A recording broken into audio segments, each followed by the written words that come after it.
Hi everyone, it's Janie, and I'm going to show you how I am putting on my adhesive lashes from Tori Belle.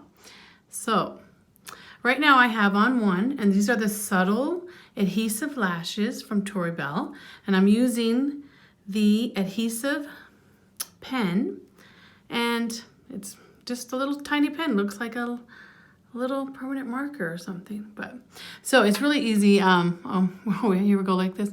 So we just take your pen and just put it right on there, and you could go as high as you want up on your lid or as low. And there, I have plenty on because I do have another coat on already. It really sticks really good. So here, just a second, I'm gonna set this down. I'm gonna see if I can do it with my one hand and record at the same time, because I wanted you guys to see these lashes because they're really easy, and I've been wearing these for a while now.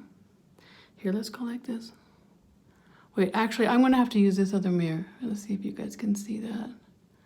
Okay, I'm gonna point it like that. If I can do it with one hand, I'll just try. There we go. Just push it down. There we go. And that stays on all day. And I've been wearing them. I really like them. I can't even feel them. They're so light. So I don't have any eyeliner on. I just have these lashes. So, all right. See ya. Bye.